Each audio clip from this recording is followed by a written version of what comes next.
আন্তর্জাতিক cricket council ICC স্পষ্ট জানিয়ে দিয়েছে ২০২৬ সালের টি-20 বিশ্বকাপ নির্ধারিত সূচি ও ভেন্যু অনুযায়ী অনুষ্ঠিত হবে। এর ফলে বাংলাদেশের সব ম্যাচ ভারতেই আয়োজন করা হবে।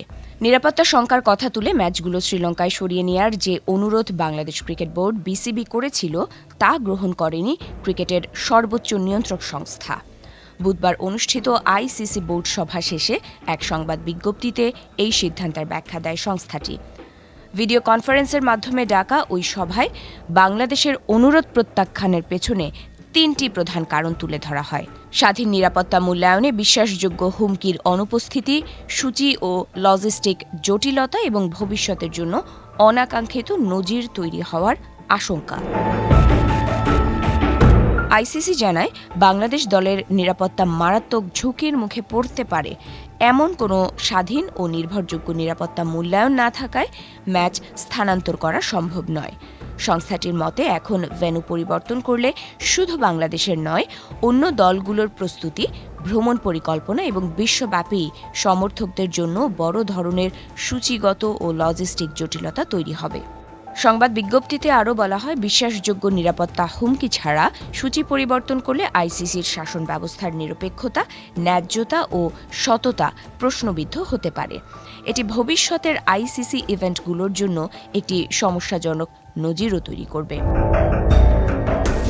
আইসিসির দাবি, স্বাধীন নিরাপত্তা পর্যালোচনা সহ সব ধরনের মূল্যায়নে দেখা গেছে ভারতে নির্ধারিত কোনো ভেন্যুতেই বাংলাদেশ দলের খেলোয়াড়, কর্মকর্তা, গণকর্মীদের কিংবা সমর্থকদের জন্য নির্দিষ্ট কোনো হুমকি নেই।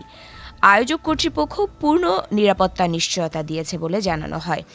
যদিও ভারতের কিছু উগ্রপন্থী গোষ্ঠীর হুমকির প্রেক্ষাপটে নিরাপত্তা শঙ্কা তুলে বাংলাদেশ সরকার ও বিসিবি যৌথভাবে ম্যাচগুলো শ্রীলঙ্কায় সরিয়ে নেওয়ার প্রস্তাব দিয়েছিল। এর আগে ৪ জানুয়ারি বিসিবি আনুষ্ঠানিকভাবে ভারতে যেতে না পারার বিষয়টি আইসিসিকে জানায়। এরপর ২ সপ্তাহ ধরে দুই পক্ষের মধ্যে একাধিক দফা চিঠিপত্র ও বৈঠক অনুষ্ঠিত হয়। এই বিতর্কের পেছনে একটি বড় কারণ ছিল বাংলাদেশের পেসার মোস্তাফিজুর রহমানের আইপিএল থেকে অব্যাহতির ঘটনা। ভারতের উগ্রপন্থীদের হুমকির মুখে বিসিসিআই ৩ জানুয়ারি মোস্তাফিজকে আইপিএল থেকে অব্যাহতি দেওয়ার নির্দেশ দেয়। বিসিবির প্রশ্ন ছিল, একজন বাংলাদেশি খেলোয়াড়ের নিরাপত্তা নিশ্চিত করা না গেলে পুরো জাতীয় দলের নিরাপত্তা কিভাবে নিশ্চিত হবে? তবে আইসিসি এই যুক্তিকে নাকচ করে দিয়েছে। সংস্থাটির ভাষায়, মোস্তাফিজের ঘটনাটি ছিল একক, বিচ্ছিন্ন ও অপ্রাসঙ্গিক। আইসিসির মতে, একটি ঘরোয়া লিগ সংক্রান্ত ঘটনা বিশ্বকাপের নিরাপত্তা কাঠামোর সঙ্গে সরাসরি সম্পর্কযুক্ত নয়। আইসিসির এক মুখপাত্র বলেন, কয়েক সপ্তাহ ধরে বিসিবির সঙ্গে ধারাবাহিক ও গঠনমূলক আলোচনা হয়েছে। আমাদের লক্ষ্য ছিল বাংলাদেশের অংশগ্রহণ নিশ্চিত করা। এ সময় সব ধরনের নিরাপত্তা মূল্যায়ন ও পরিকল্পনা বিসিবির সঙ্গে শেয়ার করা হয়েছে এবং প্রতিবারই একই সিদ্ধান্ত এসেছে, বাংলাদেশ দলের জন্য কোনো যাচাইযোগ্য নিরাপত্তা হুমকি নেই। এদিকে বাংলাদেশের পক্ষে আইসিসিকে চিঠি দিয়েছে পাকিস্তান ক্রিকেট বোর্ড পিসিবি। তবে তাতেও সিদ্ধান্তে কোনো পরিবর্তন আসেনি। আইসিসি জানিয়ে দিয়েছে, টুর্নামেন্ট শুরুর এত কাছাকাছি সময়ে সূচি পরিবর্তন বাস্তবসম্মত নয়।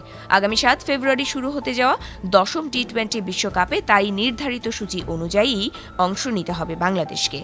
এখন দেখার বিষয়, এই সিদ্ধান্তের পর বিসিবি ও বাংলাদেশ সরকার কি অবস্থান নেয় এবং শেষ পর্যন্ত মাঠে গড়ায় কিনা টাইগারদের বিশ্বকাপ অভিযান।